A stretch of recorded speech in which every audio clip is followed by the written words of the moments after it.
to go to the moon in this decade and do the other things, not because they are easy, but because they are hard. Because that goal will serve to organize and measure the best of our energies and skills. Because that challenge is one that we're willing to accept, one we are unwilling to postpone, and one we intend to win.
Welcome to the report from Iron Mountain.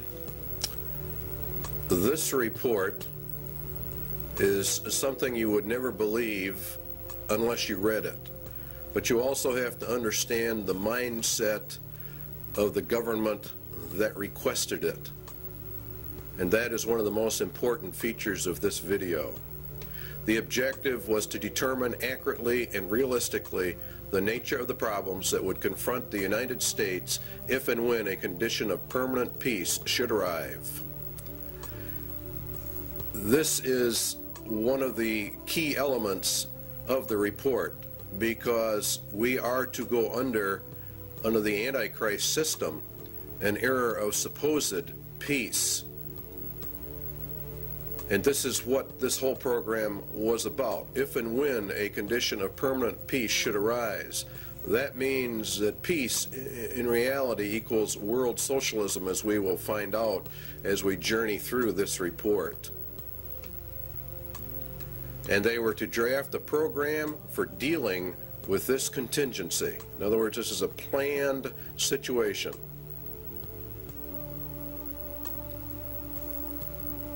The program equals the agenda, and how do we control the people of America if we move to an era of peace? And not only just America, but the whole world at large.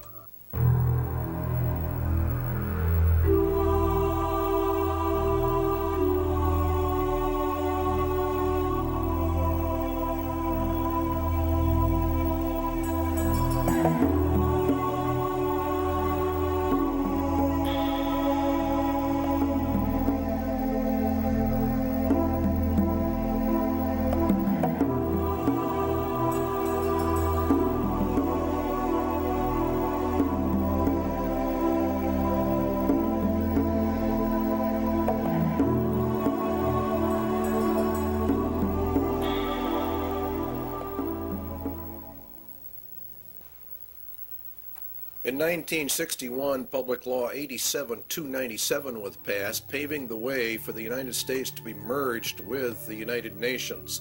It's a very crucial law in that it disarms the American citizen in violation of the clear intent of the Constitution, which calls for our right to bear arms to maintain our free state.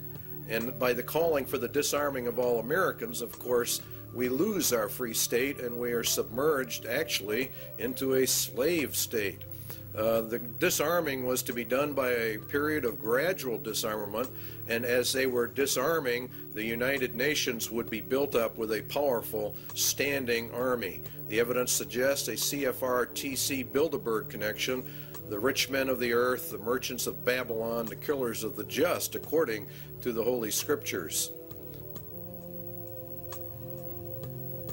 The report concerns itself with a globalist agenda, and the conclusions reached have been advanced by these groups. Every one of the conclusions in the Iron Mountain report have been advanced by these groups: Committee of 300, the CFR, TC Bilderbergers, Royal Institute for International Affairs, Tavistock, your Club of Rome, United Nations. It goes on and on. Okay, it began back in 1950, actually. These hearings began to take place in the United States, and the calls for a world government were actually held in 1950. Here's a resolution in Congress that was considered and called for testimony, and it says to provide a true world government through the adoption of a world government constitution. It was a clear intent to place the United States directly under the United Nations and to scrap our Constitution.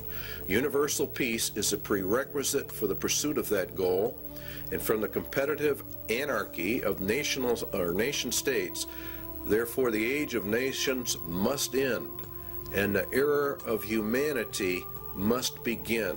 You will find there's a constant call for the merging of all humanity. Here's a resolution adopted in the United Nations. This is what it says: regulation, limitation, and balanced reduction of all armed forces and all armaments. The all armaments means your weapons that you have in your closet for your own defense.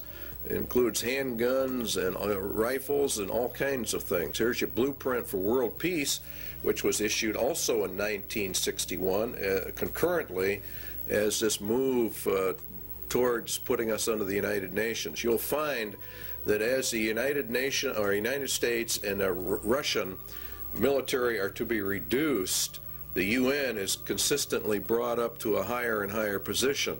The only thing we are left with are internal security forces. Under the Freedom from War, this is a packet issued by the federal government to go along with 87-297. This can only be achieved, the merging and disarmament, through the progressive strengthening of international institutions under the United Nations and by creating a United Nations peace force.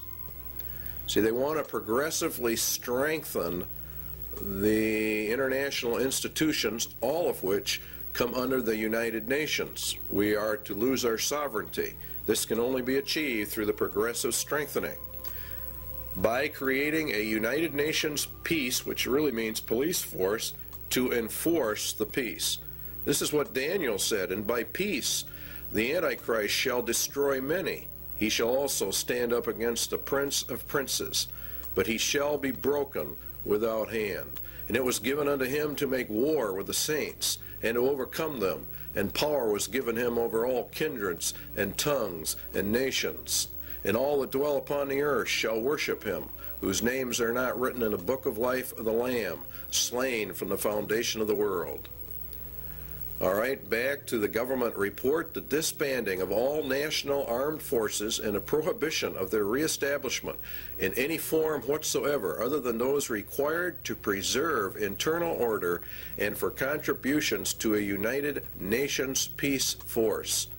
They are to bring the UN up to a point where no state would have the military power to challenge the progressively strengthened U.S. peace force, and all international disputes would be settled according to the agreed principles of international conduct. That's exactly what the Bible says. It was given unto him to make war with the saints and to overcome them, and power was given him over all kindreds, tongues, and nations. No one can make war with this final world entity. And if you will study your scriptures out, you will find that the United Nations fulfills every parameter listed for the Antichrist system. And Public Law 87-297 has been updated. There are numerous updates. You will, if you go search them out, Public Law 101-216, for example, has been updated. Here's another one. I have today signed H.R. 1495, the Arms Control and Disarmament Amendment Acts of 1989. It authorizes the fiscal appropriations to get this thing underway.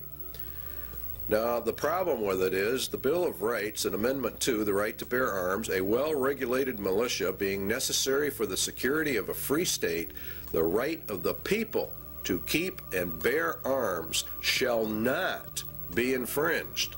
In other words, in reality, you cannot infringe that right in any way, method, or manner.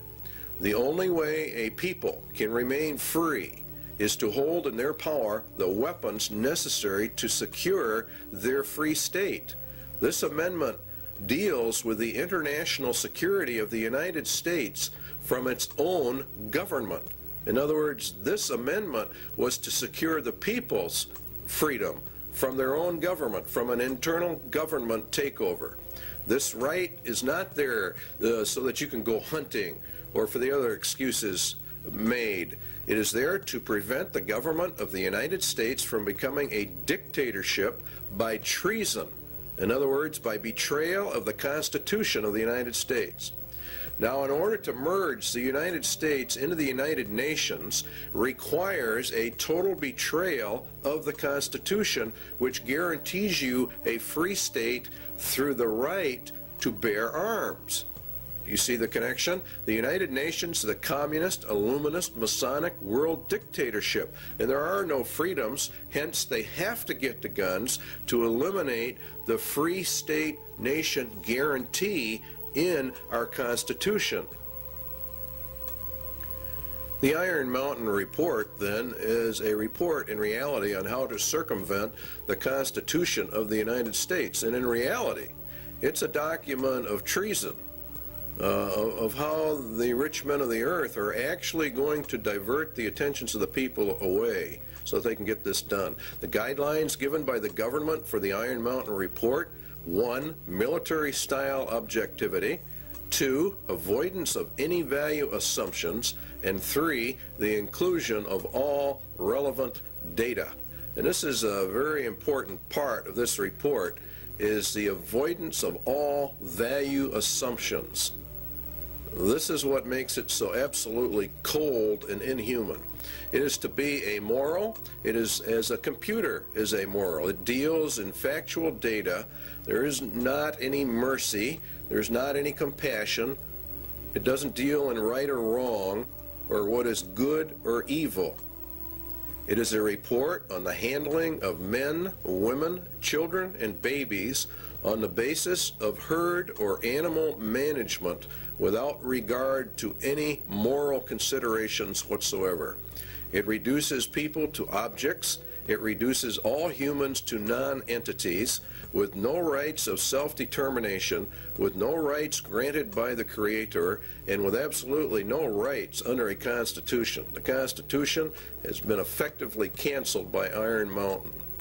Now again, you'll find these resolutions coming up in Congress all the time that want to strengthen the United Nations, to establish an international criminal court, SJ 32. These are bills before the Congress and the Senate. The implementation of Agenda 21 and other Earth Summit agreements, which is all United Nations. Reagan called for the World Army. Clinton has approved a UN Army. You're seeing it on TV all the time.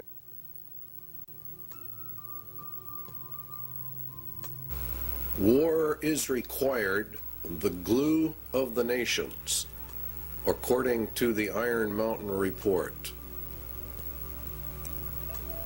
Is war the scourge of the nations? It is said that war is merely an extension of diplomacy by other means. It is also said that war is necessary waste. But what is war? And why do peoples of the earth continuously fight and die? Why do millions of human families have a member or members that they have lost to this thing called war?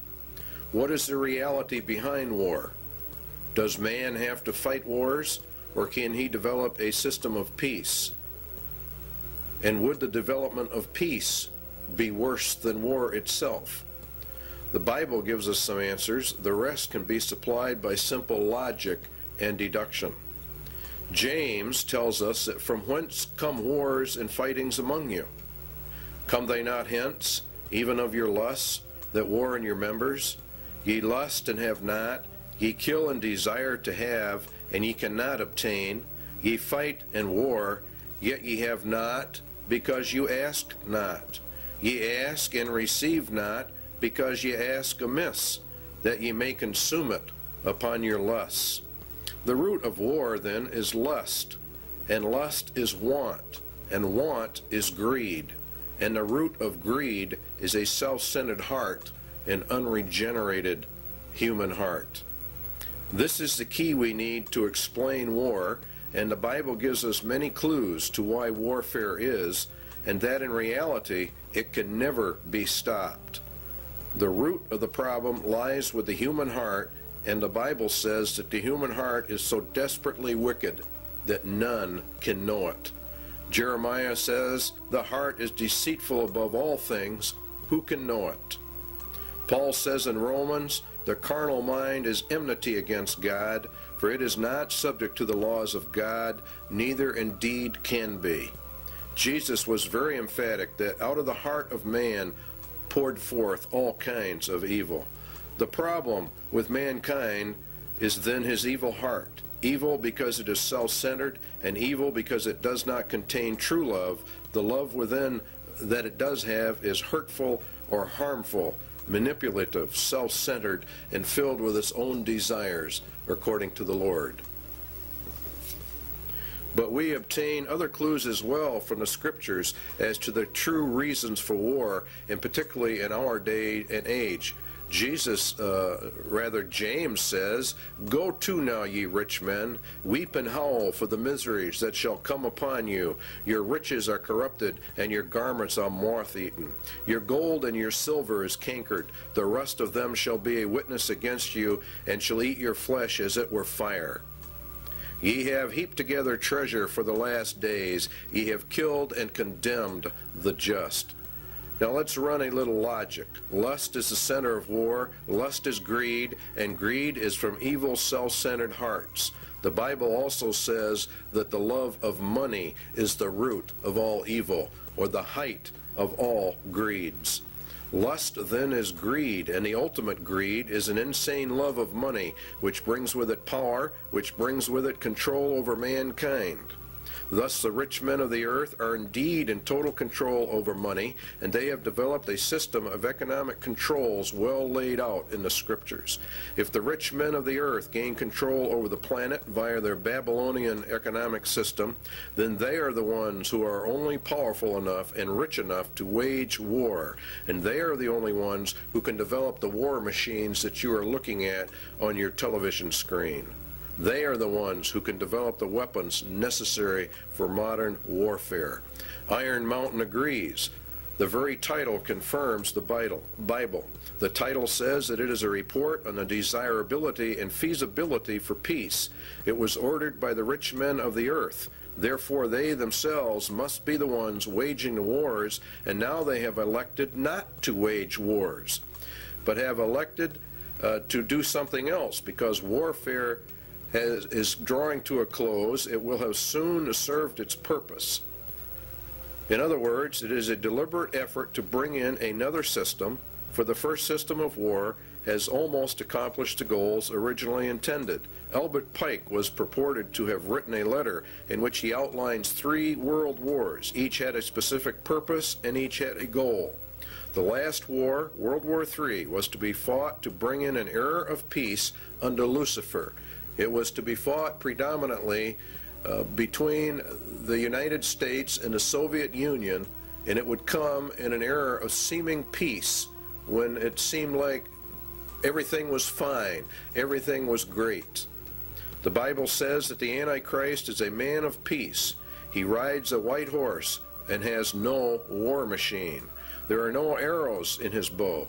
He is to usher in a period of peace after great wars. Iron Mountain is about this era of peace. Iron Mountain is a report to aid Antichrist in his rise to power. It is in reality a report from hell.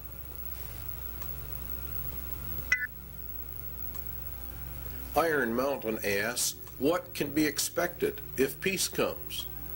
What should we be prepared to do about it? What, for instance, are the real functions of war in modern societies? These are very important questions. The Soviet Union says a peaceful exploration of outer space is the constructive alternative to the plans aimed at spreading the arms race. In other words, we are always going to find that the opposite of war is peace, which of course it is in reality. But what Iron Mountain is getting at is, what are the real functions of warfare, the invisible functions of warfare? What role do they play in the overall structure of human society? For example, the Soviet Union has been on a war footing for years and years. We have, to a lesser extent, in America, been on a war footing. It's been predominantly a Cold War for many, many years, but nonetheless, it has been, and as far as the economics of it are concerned, it has been a war era. It's been an age of war.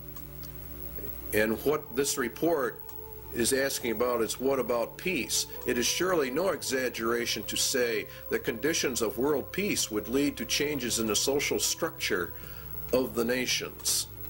These changes would be of unparalleled and revolutionary magnitude.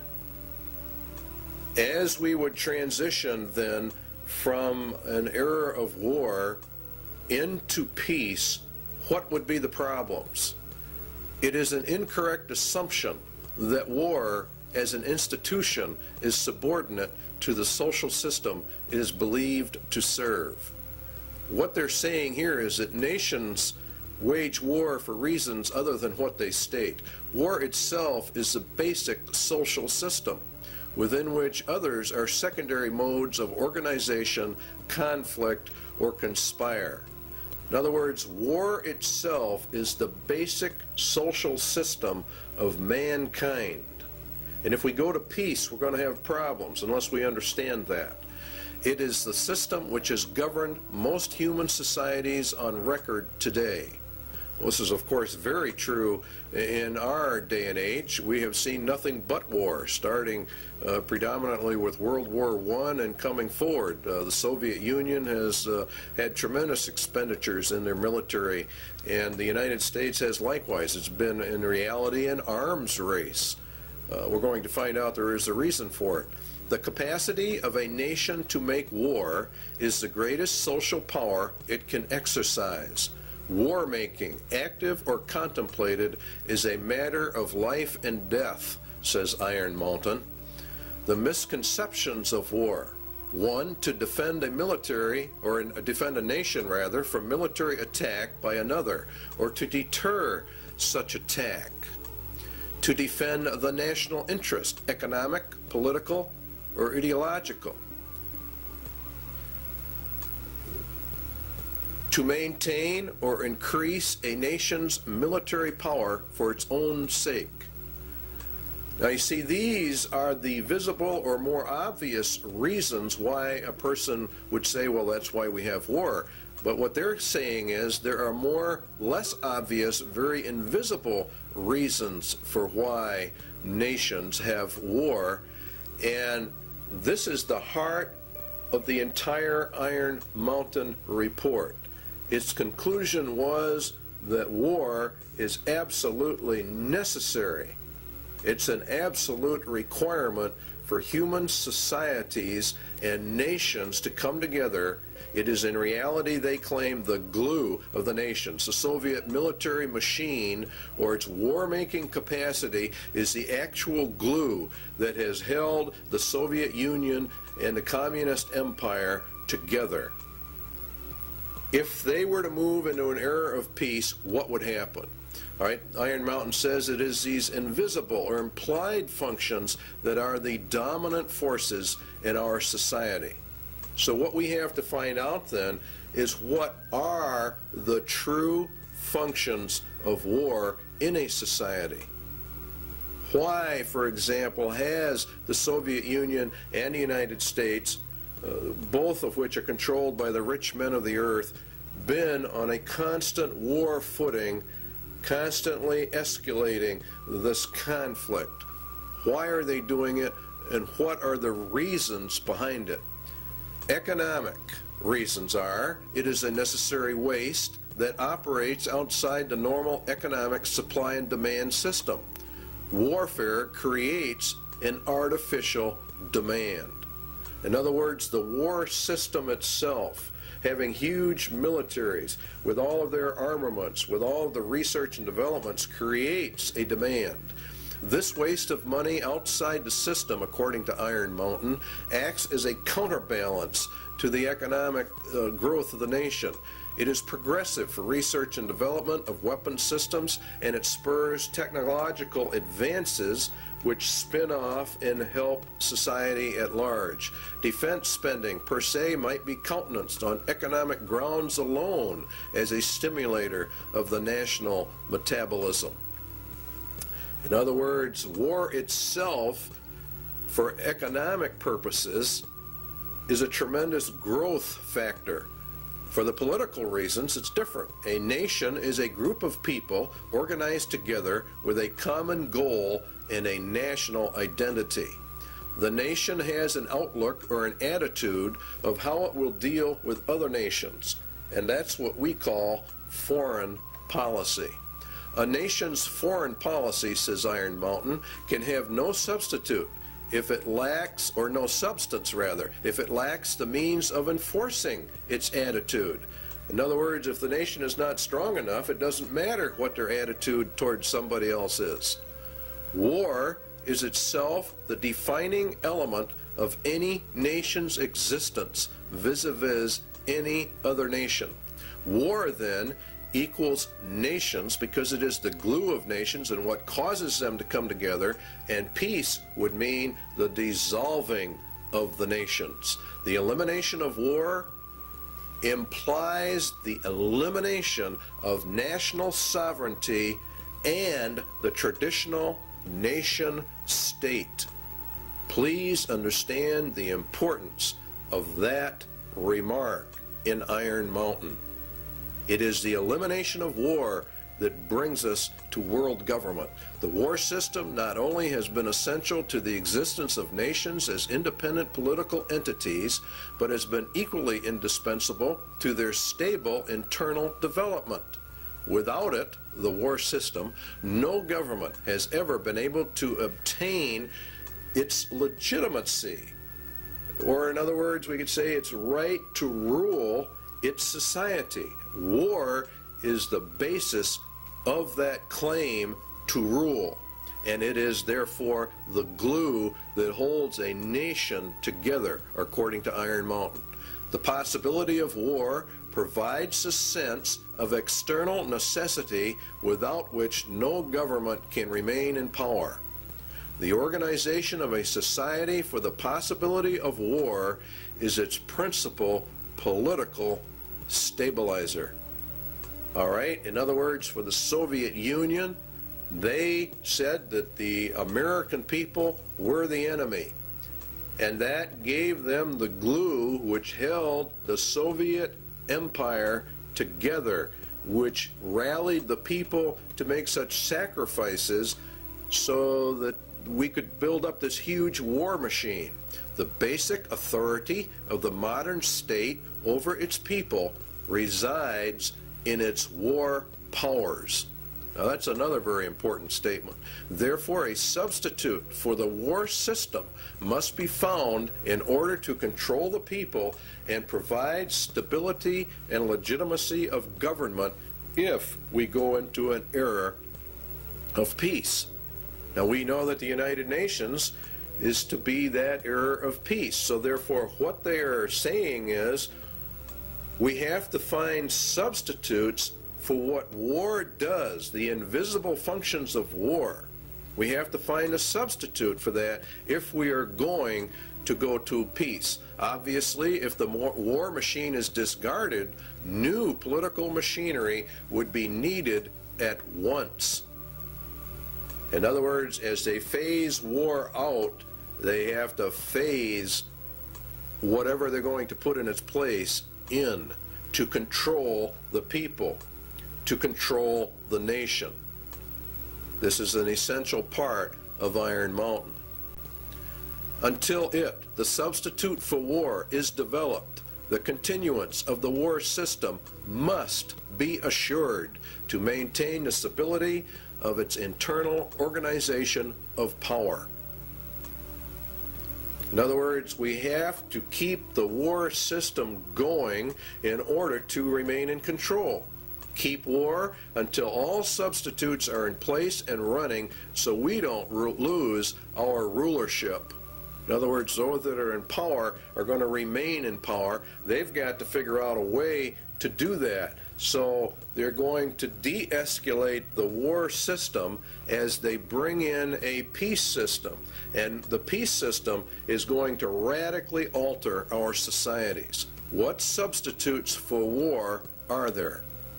Well, it has to be a universal threat of equal magnitude as that of World War. The immediate loss of life and the immediate thought that blood is going to be shed. It has to be credible, and it must be accepted by the vast majority of the population of any given nation, or in reality, the whole world, if they're going to bring in global peace. Credibility, in fact, says Iron Mountain, lies at the heart of the problem of developing a political substitute for war. We must emphasize that one must be found of credible quality and magnitude if a transition to peace is to ever come about without social disintegration. In other words, really what they're saying is a nation would self-destruct without an external threat of some type. It is more probable in our judgment that such a threat will have to be invented rather than developed from some unknown conditions. That means exactly what it says. They're going to invent a system to accomplish this.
An effective political substitute for war would require alternate enemies.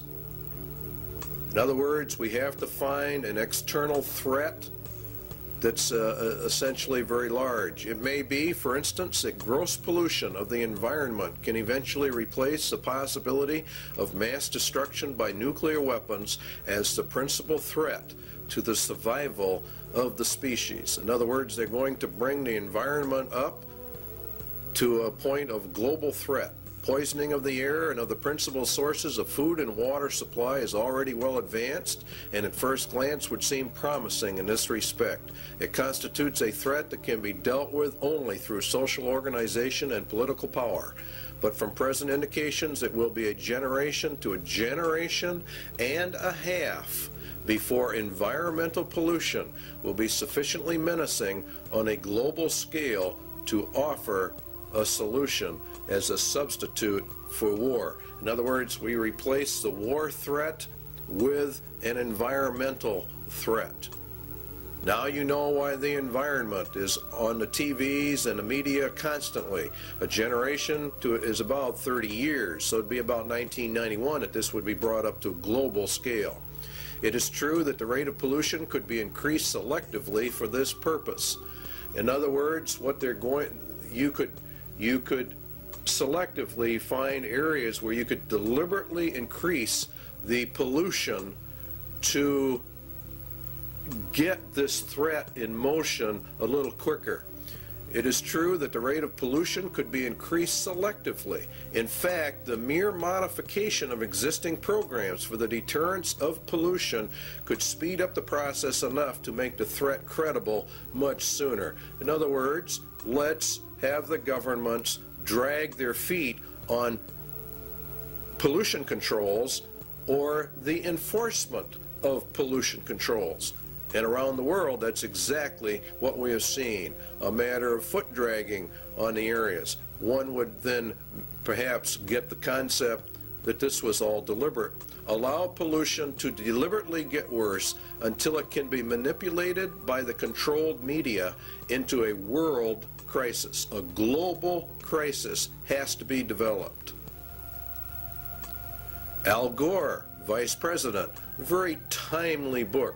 Perhaps coincidentally, he wrote the book called Earth in the Balance, Ecology and the Human Spirit. It's a modern version of Iron Mountain in the ecological field. And in reality, it's quite an interesting book. You should go out and buy a copy of it. The world government organizations are pushing this. Climate crisis, Emergency Earth Rescue Administration. The people of the earth have a new common enemy, which requires an emergency worldwide campaign. You see, and we have to abandon our armaments to join in a common cause for survival. What did Iron Mountain say? It had to be a threat to the survival of the species.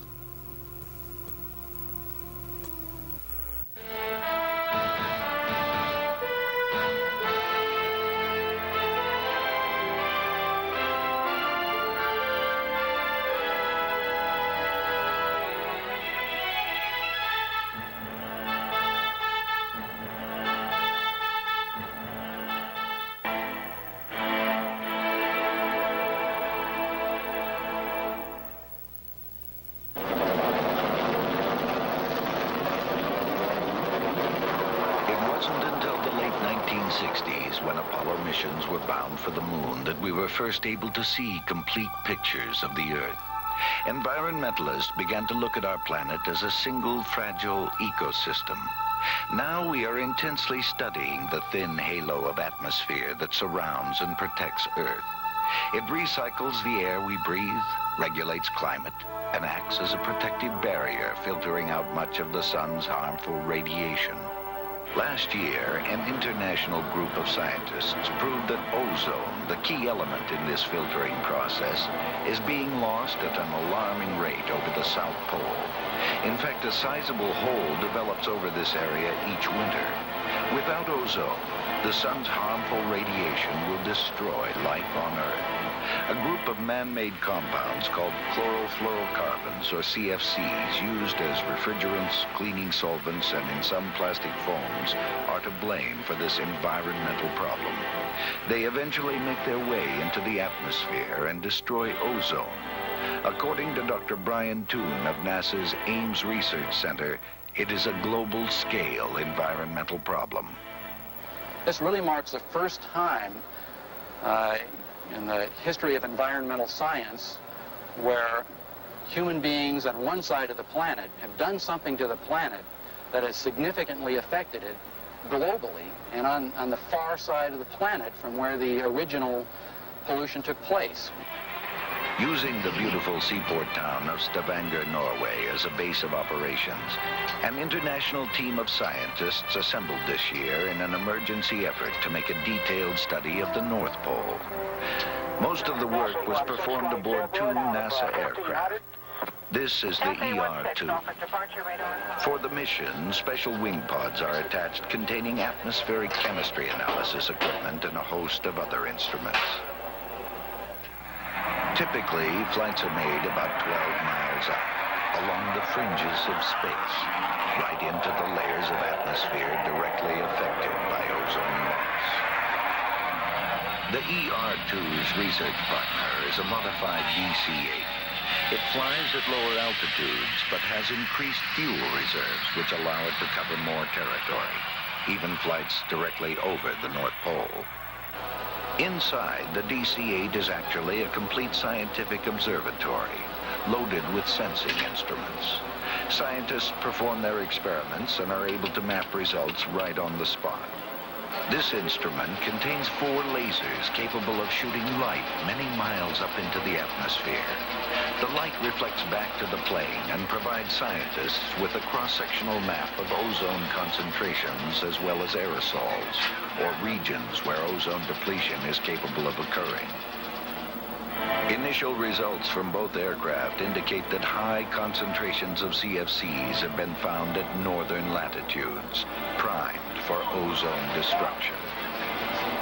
When combined with high-altitude ice clouds, the right amount of sunlight and confined slow-moving masses of air, ozone destruction occurs. As a result of this airborne mission, scientists were able to confirm the process and predict areas of depletion. International policymakers have met in hopes of limiting the amount of CFC production and recently agreed to phase out its use by the year 2000. Many scientists worry that this may not be soon enough. Again, Dr. Toon. With the ozone problem, for example, when you release chlorofluorocarbons to the environment, it's decades to centuries before those are removed. Researching safe economic replacements for CFCs is a vital part of solving this serious environmental issue. Thanks to the intensive work done in the last few years, we know why ozone depletion exists. It is now up to the world community to take responsibility for the future of our global environment.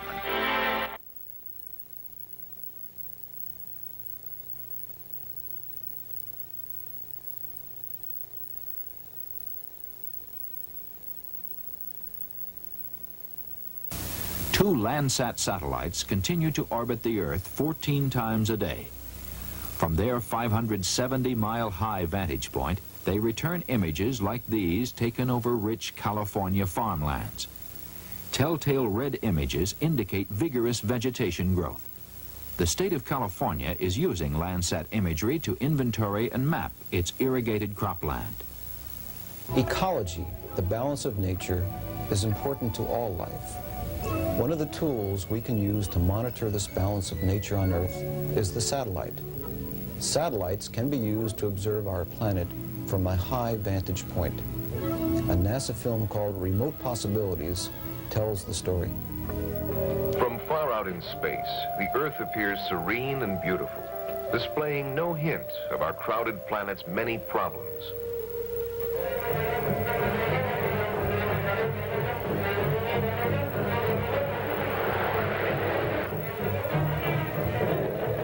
As we have used and changed our planet, we have become aware that in many ways we are exhausting it.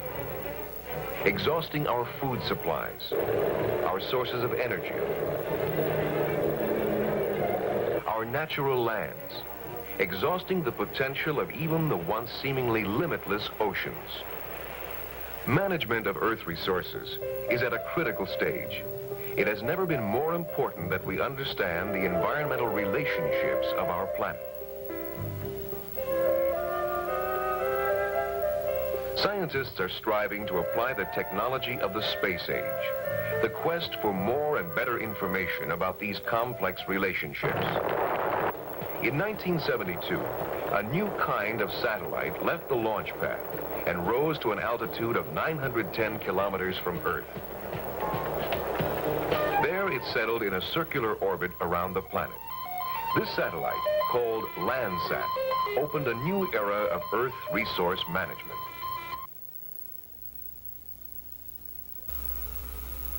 One substitute for war has then been found. The Iron Mountain agenda is being carried out.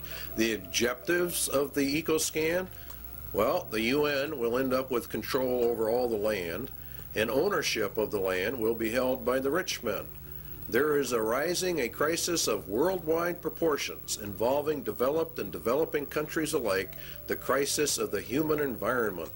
The process of compromise of national interests will, of course, have to take place.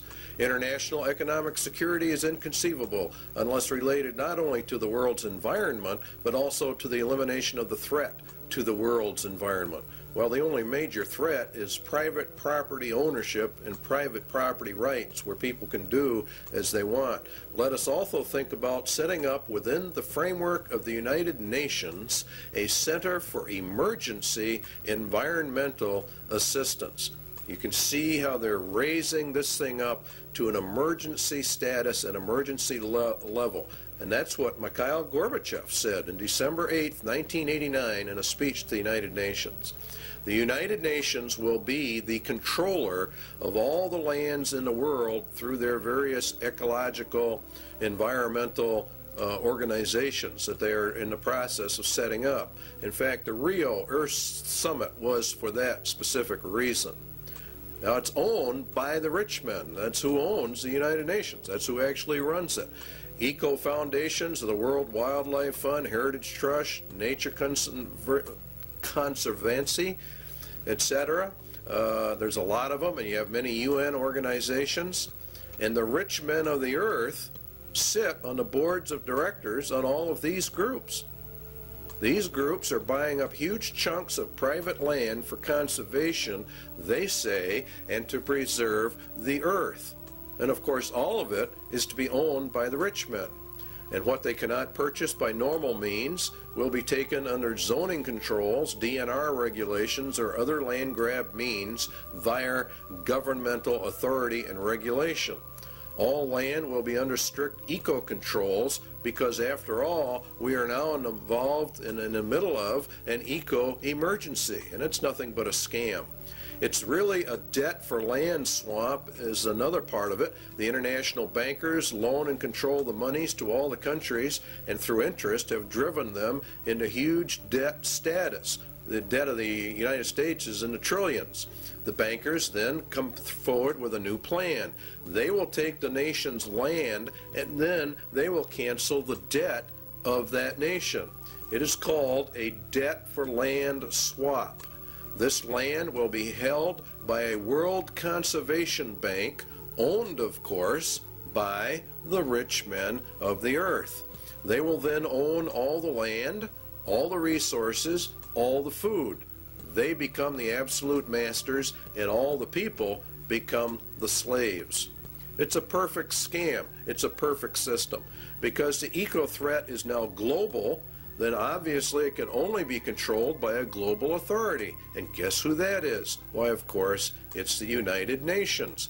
Now, the eco scam is being pushed by every organization that's involved in the environment. Even Time magazine ran an article on the endangered earth. It's being put in all your children's school books, all of their study books, about the crowding of human life, about how we have such an ecological crisis, an environmental crisis, and unless we all do our share, why, the whole world is just going to disintegrate and the entire population of man will be eliminated. That's according to them. It's very interesting that Daniel said of the Antichrist that he shall divide the land for gain. In other words, he takes over all the land and divides it up amongst these various foundation groups. And that's exactly what's happening.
It has been hotly argued that such a menace would offer the last best hope for peace by uniting mankind against the danger of destruction by creatures from other planets or from outer space. Experiments have been proposed to test the credibility of an out-of-the-world invasion threat. It is possible that a few of the more difficult to explain flying saucer incidents are of this nature. The thrust of the second threat is to unite mankind against a common enemy. The escalation of the UFO mystery requires careful media control. The threat must also dovetail into the agenda for a one-world government. Everything that Iron Mountain proposes in all of their substitutes will lead into a one-world government. And that is the whole nature of it.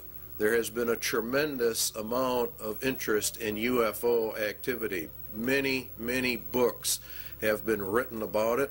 The average Christian, I believe, probably poo-poos the whole subject, but we believe here at CIA they're making a tragic mistake when they do that, because the Bible does mention some things that would tend to imply very strongly that UFOs are in fact real and will be a latter-day occurrence, just before the end and just before the return of Jesus Christ. As you can see, here's a book for Christians, UFO, End Time Delusion. It is part of the grand delusion that God is going to cast down upon man for the rejection of Jesus Christ in the end. There have been many books written about the government's cover-up of the UFO experience, and that the United States government knows exactly what is going on, and we would agree with that from the viewpoint of the scriptures, that the people of the world, the governments of the world, the highest levels of the powers that be, know exactly what's going on when it comes to the UFO mystery. They do because their mind is controlled by Satan, and he is the author of all of this. It's part of the grand delusion in the end. And there was war in heaven. Michael and his angels fought against the dragon, and the dragon fought and his angels, and prevailed not. Neither was their place found any more in heaven. And the great dragon was cast out, that old serpent, called the devil and Satan, which deceived the whole world. He was cast out into the earth, and his angels were cast out with him. Now Satan was cast down to earth, and we were to observe it from here. It would appear as though he came down from heaven. For as the days of Noah were before the flood, they were eating and drinking, marrying and giving in marriage, until the day that Noah entered the ark. Now Jesus said, so shall it also be. And the days of Noah were quite a few. He lived 950 years before and after the flood. He was there when man began to multiply on the face of the earth, and daughters were born unto them. And the sons of God saw the daughters of men that they were fair. Now, the book of Enoch gives us some information about that. It happened after the sons of men had multiplied in those days, that the daughters were born to them, elegant and beautiful. And when the angels, the sons of heaven, came down, you see, they took wives, each choosing for himself, whom they began to approach and with whom they cohabitated, and teaching them sorcery and incantations. The whole situation is one where these were literal fallen angels that came down and mated with the daughters of men, and they produced a race of giants, according to the book of Enoch, and many ancient writings give this interpretation to the sons of God mystery of Genesis 6. And what is interesting is that they said they would return. Now the Spirit speaketh expressly that in the latter times some shall depart from the faith, giving heed to seducing spirits and the doctrines of demons. Now the word seducing comes from the word planos, which, if you do a word study, comes all the way back to where we get our word planet. Could it be that the interpretation is, in the latter times some shall depart from the faith, giving heed to impostors from other planets? That would be the most literal translation, and that is also exactly what is happening. These impostors are actually demons pretending to be from outer space. It is part of the grand delusion.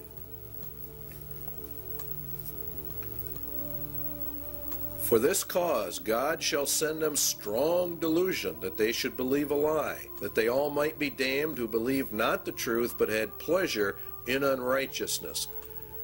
They reject the concept of creation, even him whose coming is after the working of Satan with all power and signs and lying wonders. This would result in UFO contacts of the first, second, and third kind, as Satan sends his advance guard to prepare man for the grand delusion.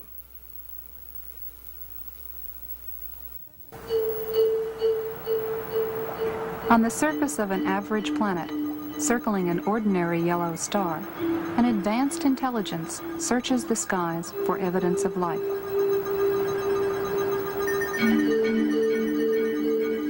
Directed by even higher intelligence, machines with brains of silicon patiently sift through faint shards of radio data for the unmistakable signal that will indicate the first sign of life beyond Earth. Now plans for the most sophisticated SETI search ever focus on the Goldstone Deep Space Communication Complex in California's Mojave Desert. It is the site of tests for a possible future NASA project, one not yet funded. The full-scale NASA system, when operational in the next decade, would be billions of times more powerful than the sum of all previous searches. For Carl Sagan, a proponent of SETI for many years, this technical progress has made the present unique. For the first time, we're mustering substantial, sophisticated, serious scientific searches for extraterrestrial intelligence. There's never been a time like that before. So there is some chance that in the next few decades we will get a signal from some spectacularly distant, spectacularly exotic civilization, and everything on Earth will, as a consequence, change. That is possible.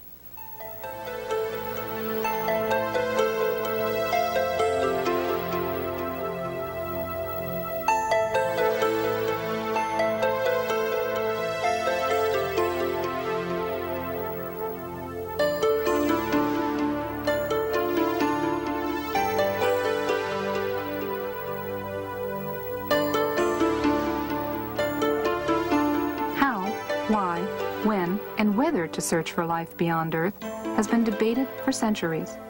Deciding what sort of signal to look for in the skies is no easy task.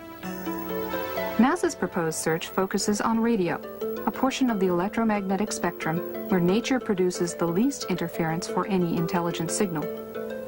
The plan is to use existing radio antennas and combine them with advanced computer hardware and software specifically designed for the task. Signal processing equipment suitable for SETI is constantly becoming more powerful and more efficient, but also cheaper and smaller than ever before. SETI pioneer Frank Drake came up with a way to organize our developing knowledge and current ignorance. SETI scientists often use what's called the Drake equation to illuminate the necessary conditions for contact and to provide a rough estimate of the number of other civilizations. The existence of other technical civilizations depends upon astronomy,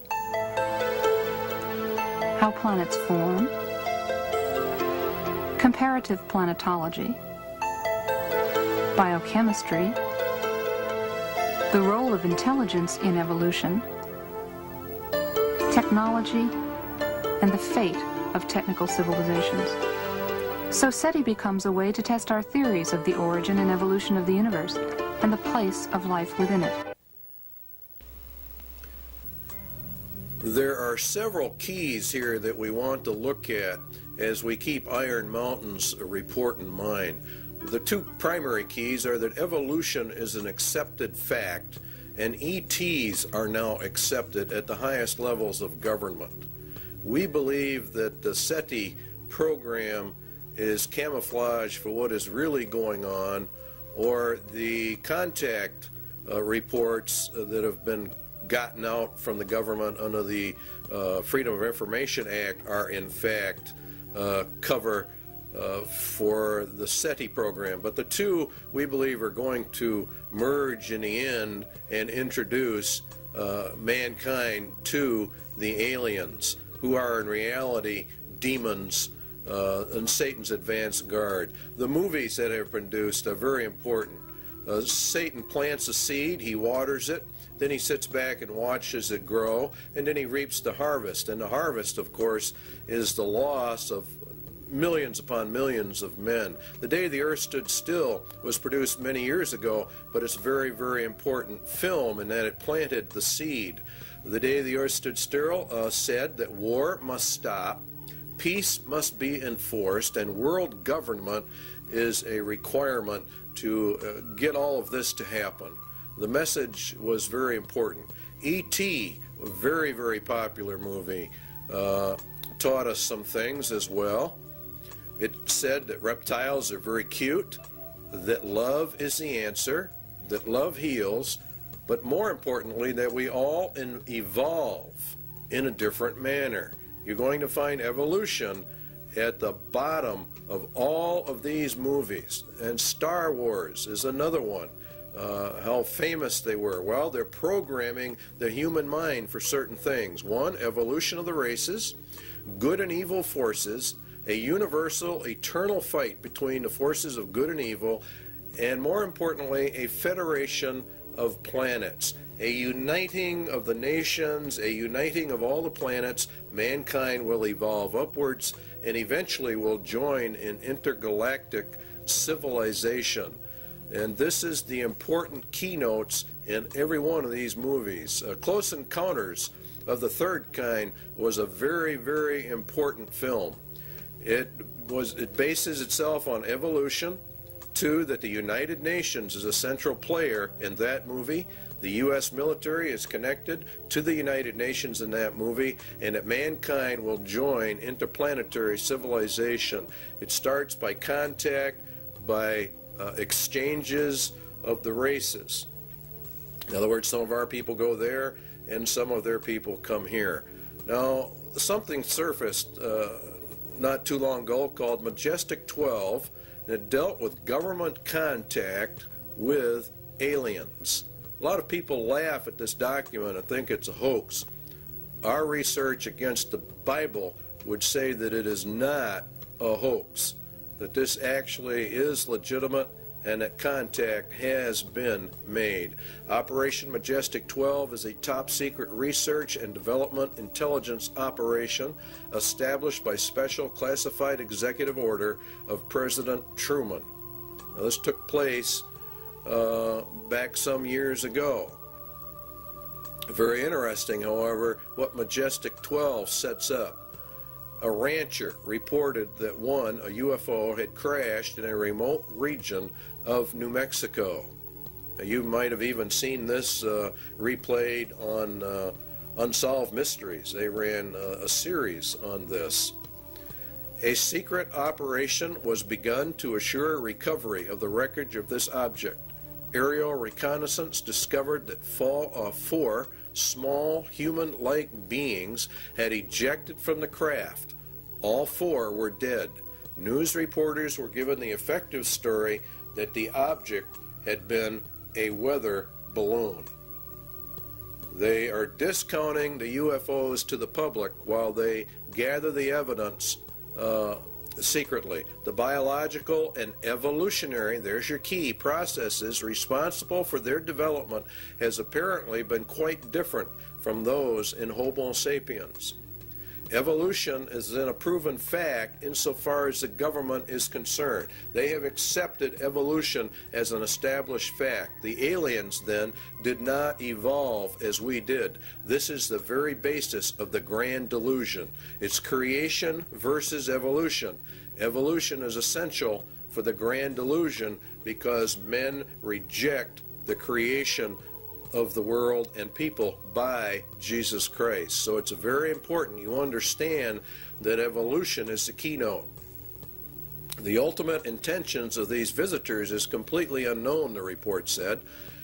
But if you read the Bible, you will know they are demons, and you will know they are the advanced guard of Satan, and that they are setting up the world for its final ruin and taking of people into eternal hell. UFOs are real. There's no question about that they are real. The only question is what are they? And if you take the evidence of the scriptures, definitely we believe here at least that they are the sons of God returning just exactly as they said they would, and all the occultic literature talks about this. Now there is an area out west called Area 51, Groom Lake. There's also Tonopah. There are several areas from which Project Red Light was developed. It's a top secret testing program for alien technology for defense purposes. This is very interesting that a lot of this stuff is being leaked right at this moment as we get into this. A congressman said, I have no comment as to what is going on in Area 51. That was Congressman Harry Reid, and he went out there to visit the area because the Air Force had made a land grab, and he went out there on behalf of his constituents to find out why. It is said that President Eisenhower signed a treaty with actual aliens in 1957. The swap was they could take our people for experimentation, and we would get technology in exchange. In other words, the aliens come to Earth, we take their technology to build our defense mechanisms. Now, a lot of people think this is ridiculous, but if you read what it says about Babylon the Great, the nation, it gets all of its technology from Satan. Satan is the one that gives them the power. And this is why the United Nations is being brought up. And this is why the United States is so deeply involved. In exchange for technology, the U.S. government agreed to allow the aliens to abduct humans for experiments. And this accounts for the large number of abductions reported all over America. This is part of the grand delusion, which has evolution at the root of it. Now you have actually two options. All of the leaks of this type of information are disinformation, where it is real and the aliens really are here. The Bible evidence would be that it is real, the aliens are here, and that they are the advanced guard for Satan. He's programming the human race for this delusion, and it's based upon evolution. The sons of God of Genesis 6 have returned, as they said they would in occult writings. And Jesus said, as it was in the days of Noah, so would it be again. And that's when the sons of God came down. So therefore, the agenda of Iron Mountain for external threat number 2 has been and is being carried out. Scientists are even going to the UN now to find out how are we going to answer these aliens from our SETI contacts at NASA.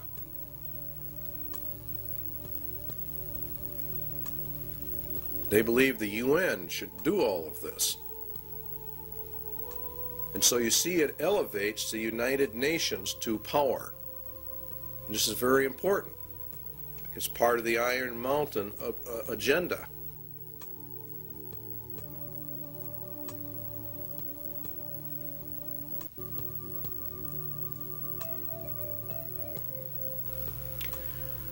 It might be argued that a well-armed international police force operating under the authority of such a supernatural court could well serve this purpose. In other words, they're going to set up another threat. This is threat number 3, actually, an omnipresent, virtually omnipotent political or police force. It's an international police force. Because remember, if we go into peace, we have to dissolve the nations, because war is the reason we have nations. All right, so the report then that was issued by the State Department, Freedom from War, and the program was to establish a permanent international peace force within the United Nations. In other words, to deliberately bring it up. The peacekeeping capabilities of the United Nations would be sufficiently strong, and the obligations of all states under such an arrangement sufficiently far-reaching as to assure peace and a just settlement of differences in a disarmed world.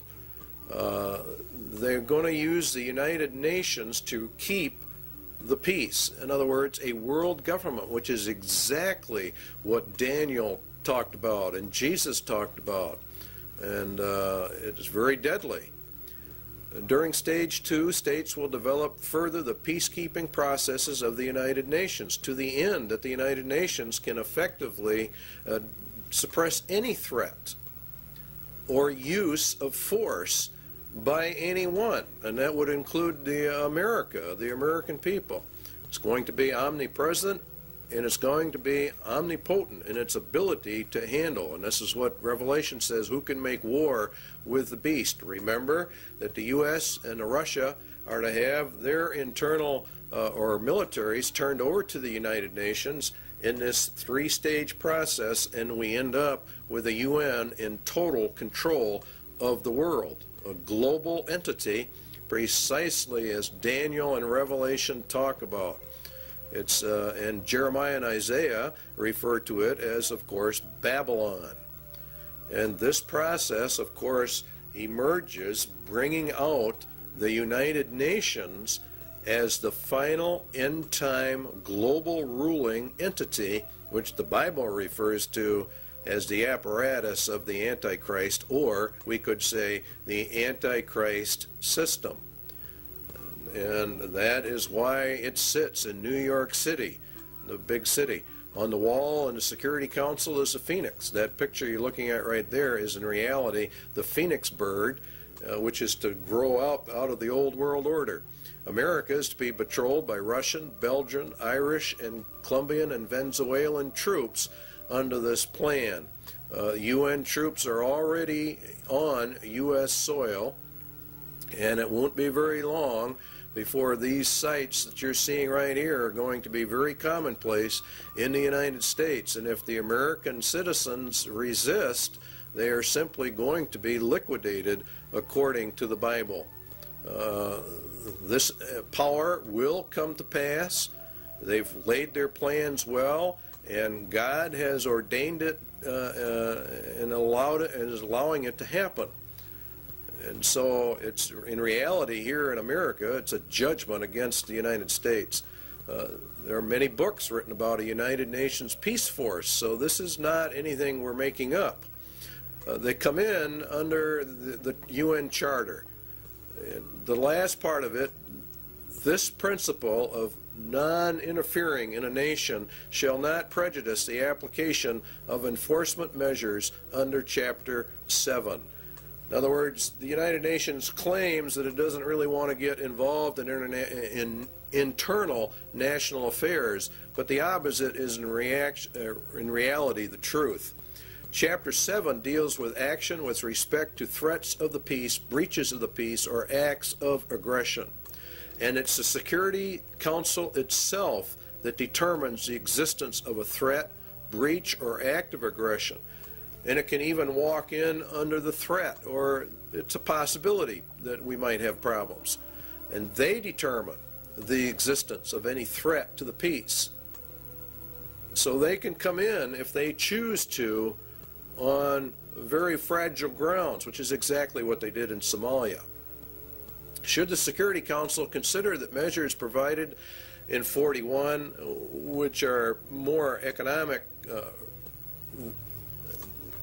I don't know exactly what word to use, but sanctions, I guess, is the best word to cover it. If that doesn't work, if economic sanctions do not work, then they can resort to military powers. And they can use whatever they have to maintain or restore international peace. Now, Psalm 2 says that the kings of the earth set themselves, and the rulers take counsel together against the Lord and against his anointed. Where do the rulers of the world meet? They meet at the United Nations, and this is where they take their counsel together. And the United Nations is, according to the Bible, anti-Christ, anti-God to its very core. It is, in fact, the substitute for God and Christ on planet Earth. They intend to take it for themselves. The fourth beast shall be the fourth kingdom upon earth, which shall be diverse from all kingdoms, and shall devour the whole earth, and shall tread it down, and shall break it in pieces. And the 10 horns out of this kingdom are 10 kings. Now, it's a diverse kingdom. The United Nations is not a kingdom, and it's not a nation. It exists solely by treaty power, by an arrangement of nations itself. Excuse me. The United Nations is to be brought up to full global power with an army so powerful that none can fight against it. That's the entire plan, and that is exactly what the Bible talks about for the end times. It will also break into pieces the entire world, and that's done under Article 52, which deals with regionalism, which is in fact breaking the world into pieces. And this is how they do it. They actually subdivide the world into 10 regions. That came out of the Club of Rome, and here are the regions on the TV screen. Region 1, of course, is North America, and it's Region 1 by virtue of the fact that North America, and particularly the United States, is the primary power behind the United Nations, enabling this to happen. The United States itself is broken down into 10 federal regions. We have global regions, and now we have national regions. And in our country, they are simply called federal regions. And we're moving, in effect, from elected officials to appointed officials to non-elected bureaucrats who are appointed. Now, each region has different states in it, and the number of states varies with each particular region. Then each state is subdivided up into its particular regions. Many times it falls along county lines, many times it doesn't. Overlapping all of it is, of course, grids that keep getting smaller and smaller, which is the reason why thousands or millions, actually, of Americans are getting address changes. They're going under the United Nations grid system, which divides the world into tiny pieces, which is exactly what Daniel said. They can get it right down to your house number. In fact, they can get it down to about 10 square yards of turf.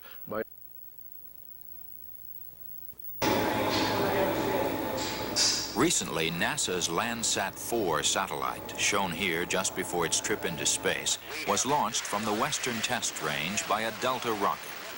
This Landsat is the fourth in a series of NASA spacecraft designed to continuously collect accurate information on Earth's resources. More than 100 nations will make use of the information gathered by Landsat 4 in land use planning, mineral exploration, and agriculture. Landsat project scientist Dr. Vincent Solomonson described a new instrument on the satellite called the Thematic Mapper. In urban planning, the Thematic Mapper will be very effective. Features that were blurred or hazy over cities as viewed by the multispectral scanner on Landsats 1 through 3 will be seen much more clearly from the Thematic Mapper. And as a result, urban planners will be able to manage and monitor the spread of the urban sprawl into the surrounding countryside. The major receiving and processing facility for Landsat data is located at NASA's Goddard Space Flight Center in Greenbelt, Maryland. After completing its 3-year mission, Landsat 4 is designed to be retrieved by the space shuttle. Okay, standing by for up telemetry command reset. So what we have are 10 federal regions. We have 10 federal regional councils, which are miniature Washingtons, in each federal capital. We're being regionalized, and pretty soon there won't be any such thing as counties or states. So what we're doing is we're going from county and state control to total federal control, and then the federal government's losing its control to the United Nations. This is globalism. This leads to the federalization of our police or the security forces within the United States. And this is really in total violation of the constitutional implications, but they're not paying any attention to the Constitution. The internal security forces are not your peacekeeping, UN peacekeeping troops. Peacekeeping troops are there to put down actual revolutions and wars. The internal security forces are there more for crime control and the rounding up of people. Predominantly, the MJTF police will be the national police force. And this is George Bush and Clinton and the rest of them have continuously pushed this arms control treaty because they have to disarm us in order to make this thing work. If you will recall, we discussed that in the constitutional crisis. The MJTF police means multi-jurisdictional task force police, and it removes all citizens from local, county, and state protections that you had under the law. And they're just abolishing all of this. And the MJTF police mission, we believe, is the house-to-house search and seizure of people. It's made up of National Guard units, state and local police, convert street gangs as needed into deputized police. House-to-house search and seizure, separation and categorization of men, women, and children as prisoners in large areas. Now you have to understand that in order to liquidate the millions of people that Jesus Christ says are going to be liquidated, they have to plan this out long before it happens. 1965, they started the Office of Law Enforcement Assistance. Then came in 1968 the Omnibus Crime Control Act, which converted the OLEA to the Law Enforcement Assistance Administration. They called, in turn, in 1971 for a regionalized police force. In 1971, an advisory commission on intergovernmental relations issued a pamphlet called M67, which called for a special multi-county and interstate police force. In other words, the merging of all police forces into one federal group.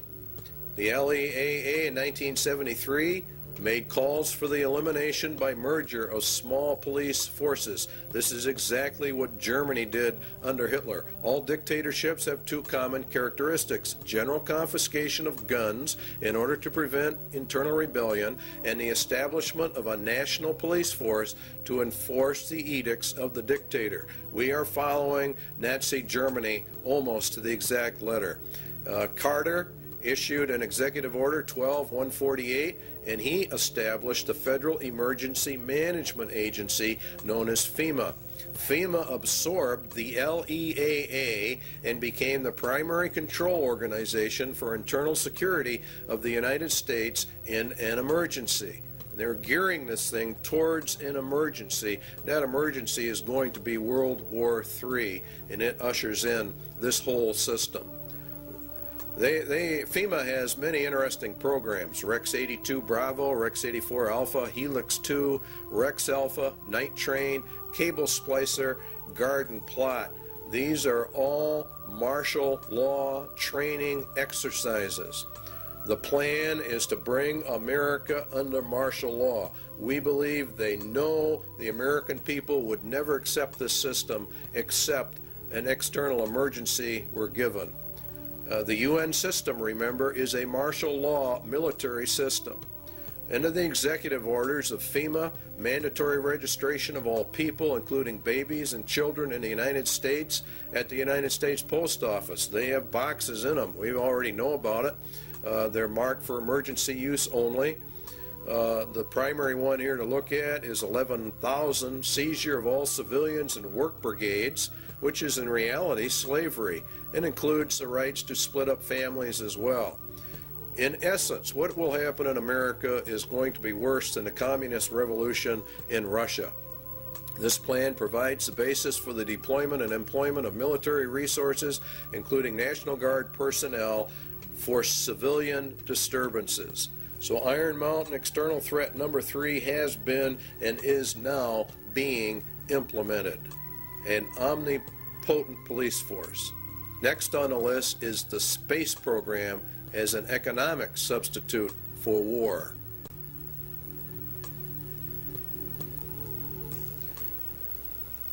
It is the development of a long-range sequence of space research projects with largely unattainable goals. It's a nearest modern equivalent yet devised to pyramid building and similar ritualistic enterprises of ancient societies. We choose to go to the moon in this decade and do the other things, not because they are easy, but because they are hard. Because that goal will serve to organize and measure the best of our energies and skills. Because that challenge is one that we're willing to accept, one we are unwilling to postpone, and one we intend to win, and the others too.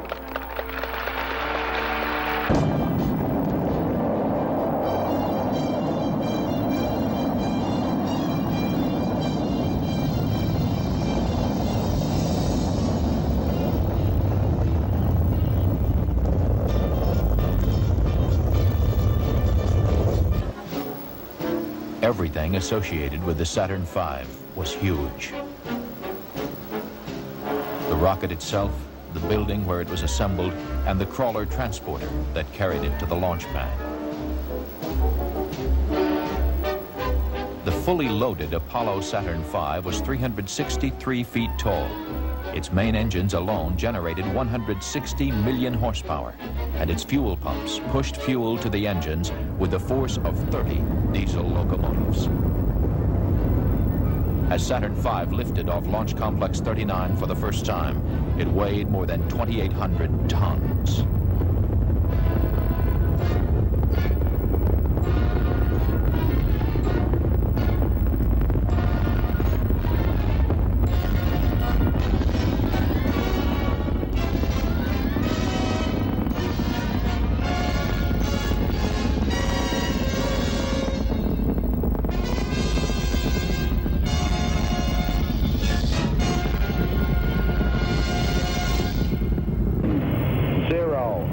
Running. Liftoff. We have a liftoff. 32 minutes past the hour. Liftoff on Apollo 11. Tower cleared. We got a roll program. Neil Armstrong reporting the roll and pitch program, which puts Apollo 11 on a proper heading.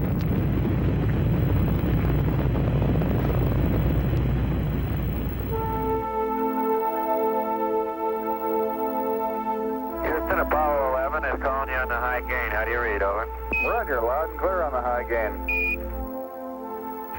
Eagle, you're looking great. Coming up 9 minutes. We're now in the approach phase. Everything looking good. Altitude 4,200. Houston, you're go for landing, over. 40 feet down, 2.5. Picking up some dust. 30 feet, 2.5 down. Straight shadow. 4 forward. 4 forward, drift into the right a little. 20, down a half. 30 seconds forward, just good. Hey.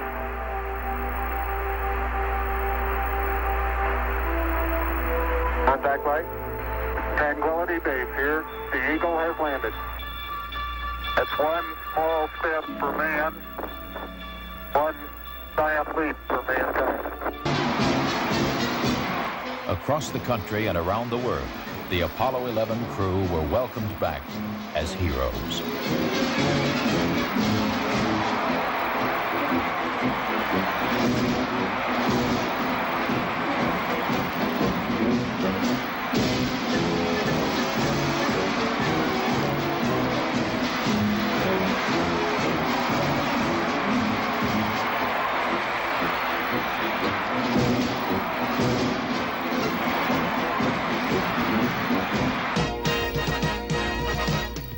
Before Project Apollo ended, 6 additional flights to the moon were made, and all but one were highly successful.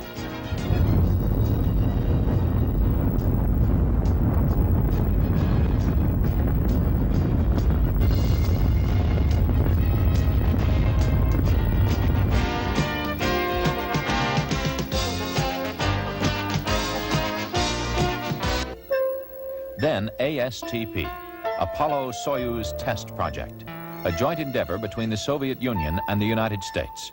the mission called for a mutual docking and crew exchange to develop the necessary equipment for international space rescues.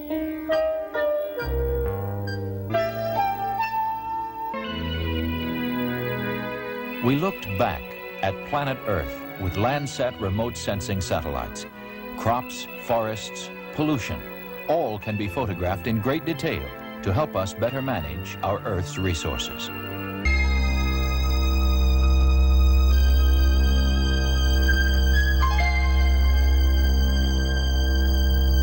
As of now, 2/3 of the planets in our solar system have been explored, and by the end of this decade, we will have explored most of the rest, including Uranus and Neptune.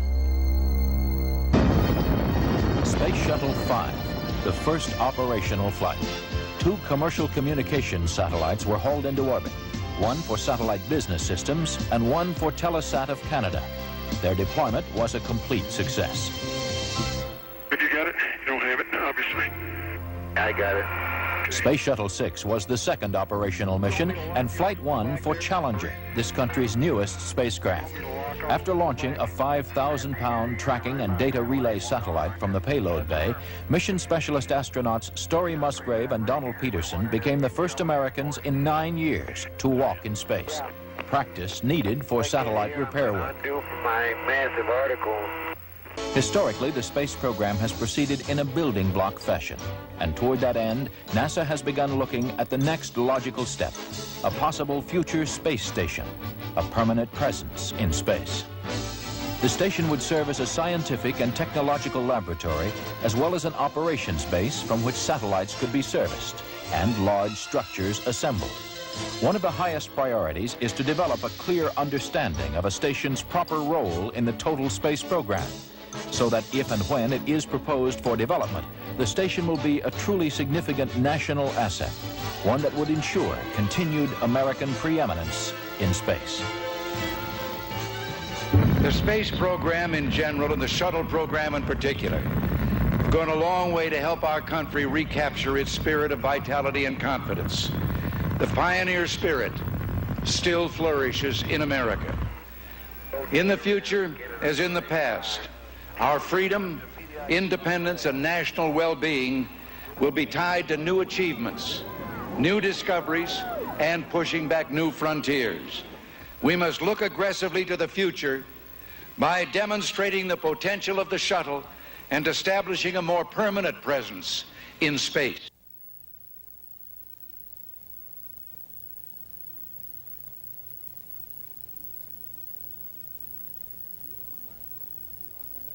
Even when ratified, the INF Treaty will not totally eliminate the nuclear threat to Eurasia. The vast nuclear arsenal possessed by the USSR and the variety of delivery systems available still present a significant threat. The organization of fail-safe inspection machinery could well be ritualized in a manner similar to that of established military processes. Inspection teams might be very like armies, and their technical equipment might be very like weapons. Inflating the inspection budget. In other words, what they want to do is they want to expand this. So what do we have? The INF Treaty, where it says inspection machinery could well be ritualized according to Iron Mountain. Inspection teams might be very like very armies. And that's exactly what has happened. We have a great ritual of disarmament. It's very interesting what you find when you start digging into the INF treaty hearings. Limited test ban. Let's take a look at all the treaties. Limited test ban, 1963. Non-proliferation, 1968. The ABM Treaty, 1972. The SALT I, the SALT II. The IMF Treaty. Very long, drawn-out process. And this is exactly what Iron Mountain recommended be done. It is one of the most important elements of the INF Treaty is the President establishes in this area operating on-site inspection. One layer of the regime, it says on the last sentence, builds upon another. And the whole thing becomes elongated, and it actually becomes a monster in and of itself. The data exchanges required are really immense, and so it requires an elaborate governmental system in order to accommodate all of this. And so Iron Mountain recommendation number 2 has definitely been implemented. The second one is the universal health care was a recommendation of Iron Mountain. Universal health care for all. It's an economic substitute for the war economy. It's very interesting how all of this works. Health, drastic expansion of medical research, education, and training facilities, hospital and clinic construction, the general objective of complete government guaranteed health care for all. That's exactly what Clinton has introduced to the American people. He announced a universal health care and mandatory insurance program. And so they're putting everything in place exactly as Iron Mountain told them to do. It's universal, and you cannot exempt yourself from it, and it is causing a lot of trouble around the nation. But the arguments are not going to be on that basis. What is going to happen is we're going to be issued eventually a global identification card, and that is the purpose of this whole thing. The medical card has only one purpose, that's to get the foot in the door for the MARC system. Iron Mountain's third recommendation is being implemented.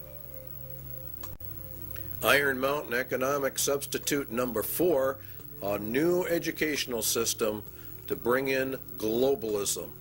Under the United Nations, UNESCO, Congressional Record, the Great Conspiracy to Destroy the United States, Education for Freedom and World Understanding. You see, all of this is designed to bring us into a world system, a global system, under the control of the United Nations. The second manifesto of the U.S. Office of Education, the implementation of the program of surrender through education. In other words, they destroy Americans' national pride and put us under the United Nations. And the NEA is leading in this. They even say it themselves, teaching about globalism and the world system. They say enduring peace cannot be attained until the nation states surrender to a world organization. This is found out during the Reese Committee hearings in Congress. Putting the evidence together, we conclude the NEA has been an important element in the tax-exempt world to indoctrinate American youth with internationalism, which is synonymous with a lot of communist, illuminist, whatever you want to call it. The Iron Mountain agenda is being carried out. Outcome-based education, the developing of leaders for restructuring the schools, change agents. Parents are beginning to get upset, but they are not putting it together. American 2000, a national strategy to change every nation, every family. Everything is going down exactly as Iron Mountain said it should. Global education is nothing more than a promotion of the United Nations and to destroy the Constitution of the United States, to bring us out from the Constitution and to merge us into the UN. That's what they're going to do. To improve learning and teaching by providing a national framework for educational reform, to promote research, consensus building, and systematic changes needed to ensure, you see, everything has to be changed. Guess what the changes all lead to? And guess who's behind it? If you look, Robert Mueller, former UN Secretary General to the UN, member of the Planetary Citizens, wrote the Global Core Curriculum. Marilyn Ferguson, the Aquarian Conspiracy, New Age. This is all being integrated into the educational system of America. And it's called America 2000. And it is extremely subversive. The national and international power play for education. It's going to go through because God has decreed it will go through. And UNESCO is behind it. Gorbachev, we parted with the old world, rejecting it once and for all. We are moving towards a new world, the world of communism. We shall never depart from it. Books are on the market explaining all of this. We don't have time in this video to get into it. But Iron Mountain Recommendation 4 is being implemented.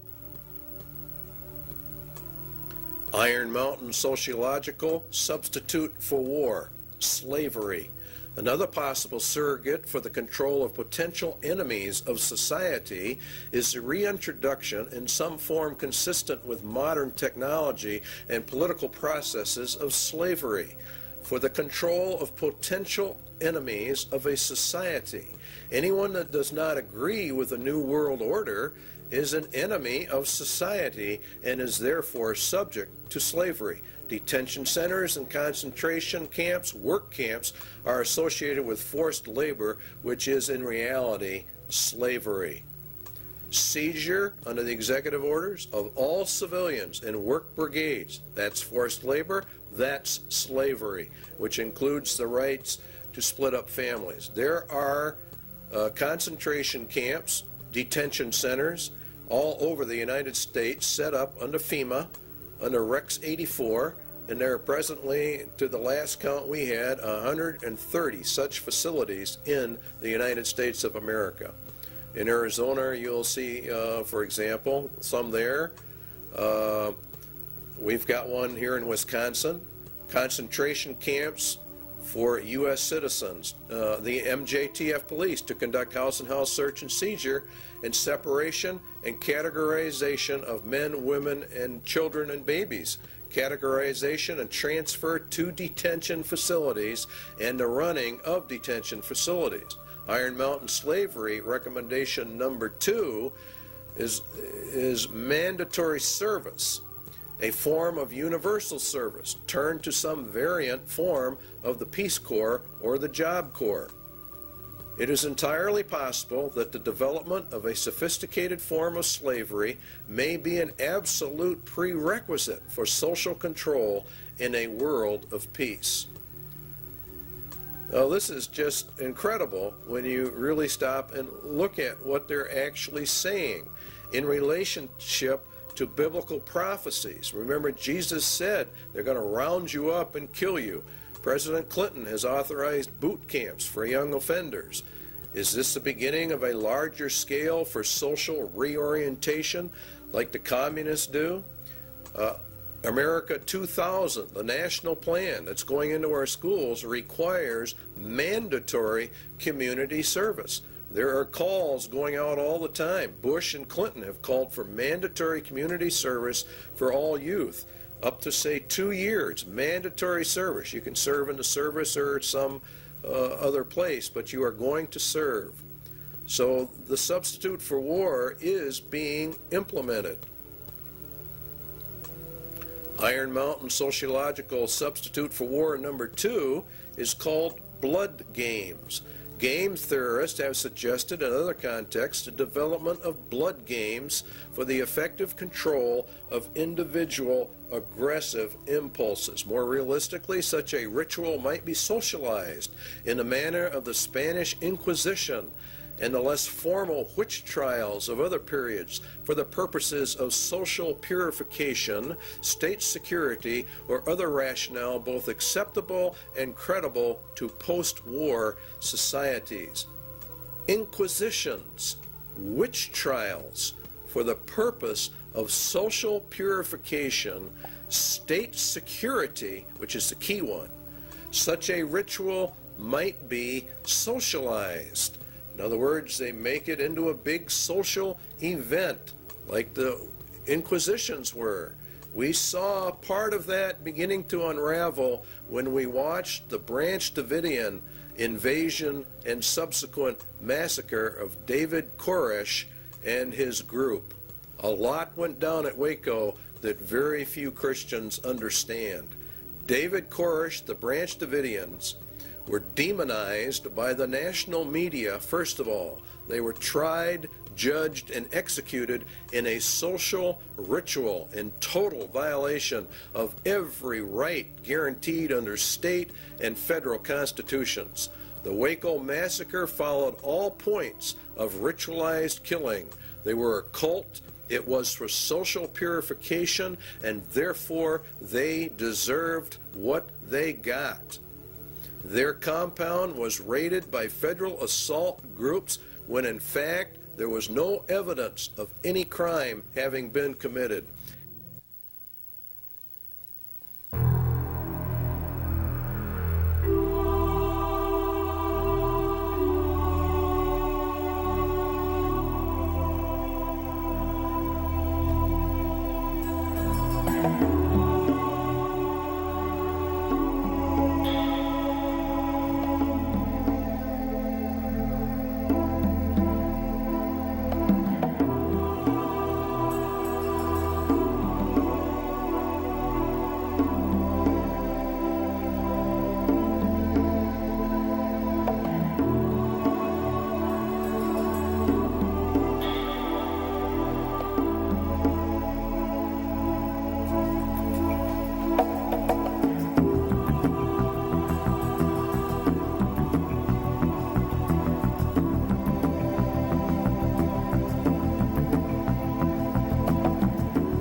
Yesterday's action ended in a horrible human tragedy. Mr. Koresh's response to the demands for his surrender by federal agents was to destroy himself and murder the children who were his captives, as well as all the other people who were there who did not survive. He killed those he controlled, and he bears ultimate responsibility for the carnage that ensued.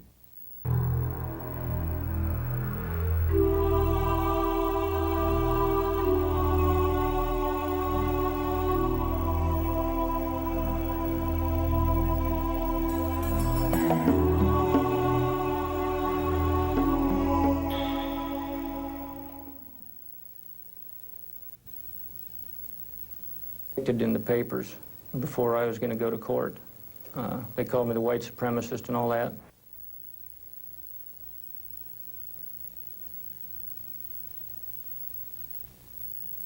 Victims of demonization that we all are victims of. When the federal government decides that it's going to prosecute somebody, they sort of demonize them.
began to ring out. Well, do you want to give your federal agents that leeway to just say, when they kill American citizens, that things just went wrong? We just have a mother here dead, we have a little boy dead, and that just things went wrong.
During the Weaver trial, it was admitted by federal agents that they had been ordered to kill the Weavers regardless of any threat family members posed to government personnel.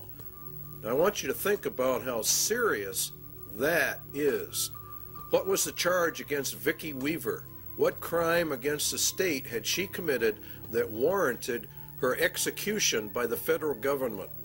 Indeed, she was not charged with any crime whatsoever, yet the U.S. government ordered her shot on sight, a virtual killing. It was murder in the first degree.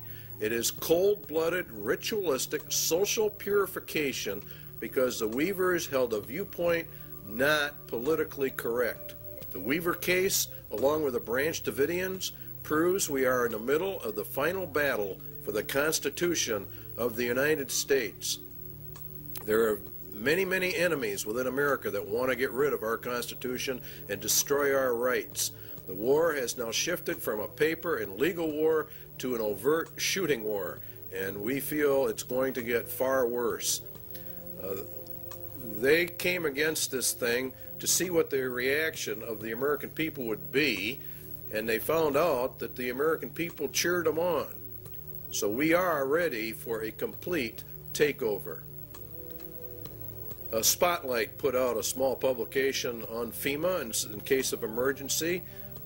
Executive orders, Blueprint for Dictatorship, also is one of their publications. Now, an executive order is issued by the President of the United States. It does not go through the Senate or the Congress. He merely issues it. It's put in a federal register, and within 30 days it has full effect of law, and nobody passes upon it. Now, that's fine, and he has some rights to do that, but not contrary to the Constitution of the United States. FEMA developed national security emergency plans for the regulation of immigration, nationals of enemy countries, plans to implement laws for the control of persons entering or leaving the United States, develop intergovernmental and interagency law enforcement plans and counterterrorism programs to interdict and respond to terrorism incidents in the United States that may result in a national security emergency. To interdict and respond to terrorism incidents in the United States. Now, this is a key that they're beginning to use. Under the new Crime Control Acts, particularly under the Crime Control Bill number 8, which is now before the Congress, a protester can be charged with terrorism. And this paves the way for the government to declare all those who oppose the New World Order as terrorists, and therefore imprison them, because you will be a political dissenter. To develop law enforcement plans to respond to civil disturbances. These people know perfectly well there's going to be major disturbance when this thing finally comes in. So they want all bases covered by law. So that's their rationale. They will legally be able to do this. You don't think it's going to happen. This is exactly the executive order issued by George Bush to quell the Los Angeles riots. L.A. went under martial law. Very few people understand what that means, but it means, in essence, that the Constitution in Los Angeles was totally suspended. And it says in there that units and members of the armed forces of the United States and federal law enforcement officers will be used to suppress the violence. In other words, they're federalizing everything, and that's what happens under martial law, and to restore law and orders. They can also call up members of the National Guard. That's a key point. They're militarizing the nation. They're putting it under military law. If Americans do not want the New World Order and they resist, America will go under immediate martial law rather than through the staged program into a martial law system, which is what the UN is. Also included to coordinate all federal agencies assisting in the suppression of violence and the administration of justice. Martial law suspends the Constitution of the United States. The UN is to be brought up to full power, and it will rule through martial law via a three-tier military martial law system. The first one we're going to actually look at is called FinCEN, and FinCEN, from the data we can get, it's not only a financial controlling sector, but it has to do with other things. Their equipment is black, and there are reports of a multitude of black helicopters all over the United States. We get calls on it virtually every day from someone who's just had them flying over the house. The FAA says that the black paint schemes are used on helicopters by the Drug Enforcement Agency and the U.S. Army Special Operations.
Here is a map of FinCEN locations in the United States, and these are confirmed, they claim.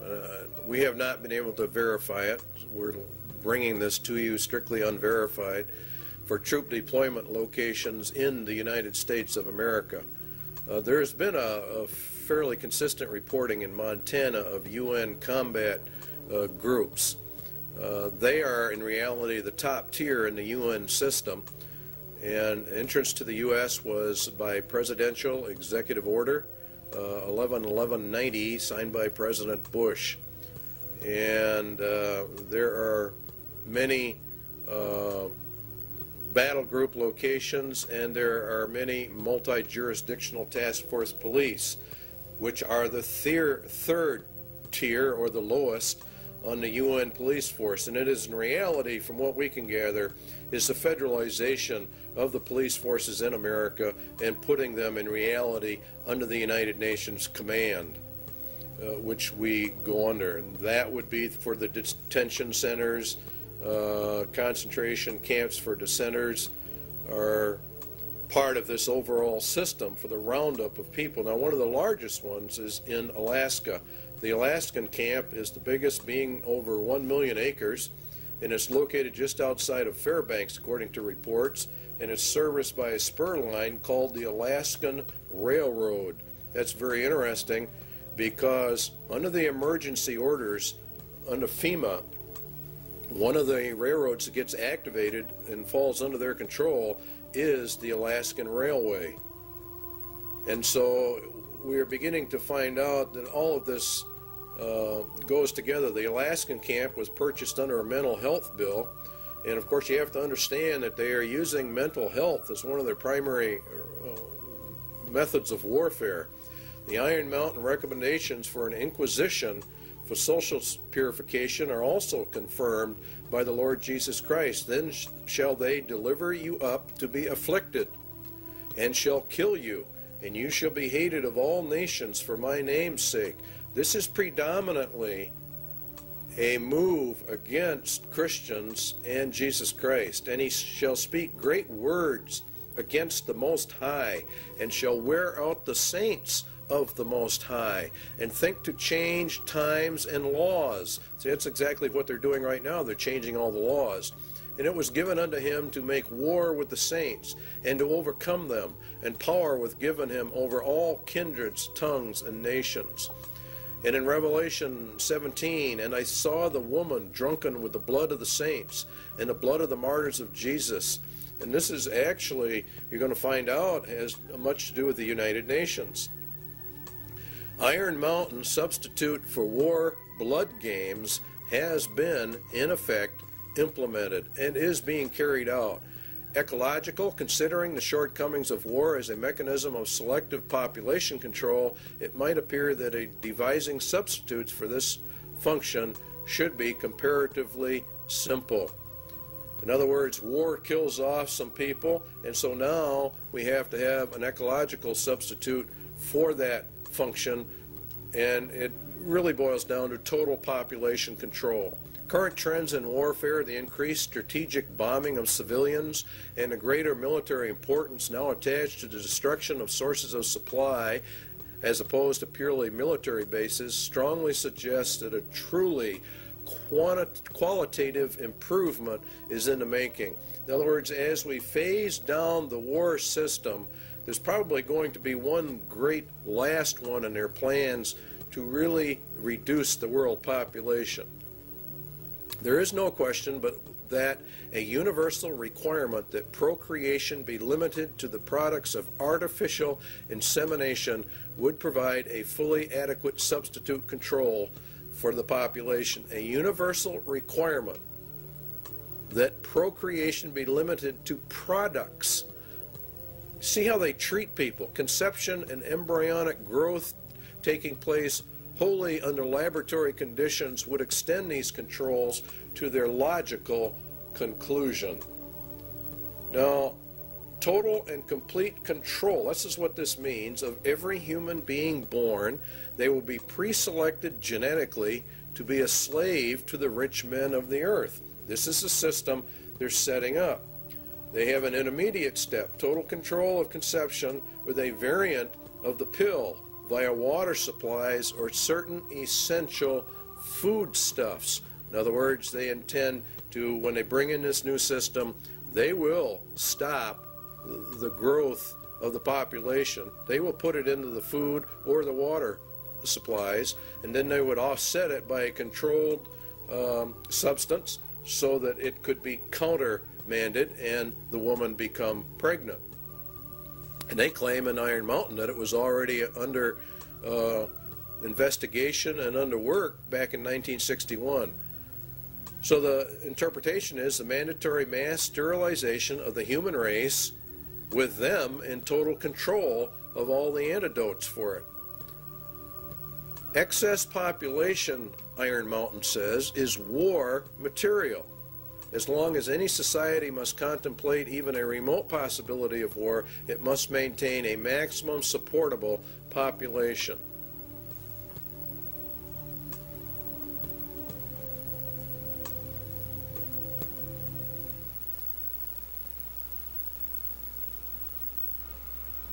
When the auditor finally gets his hands into the balance sheet. I suggest, therefore, that this be sold not through a democratic process. That would take too long and devour far too much of the funds to educate the cannon fodder, unfortunately, which populates the earth. We have to take almost an elitist program that we can see beyond our swollen bellies and look to the future in time frames and in results which are not easily understood or which can be, with intellectual honesty, be reduced down to some kind of simplistic definition.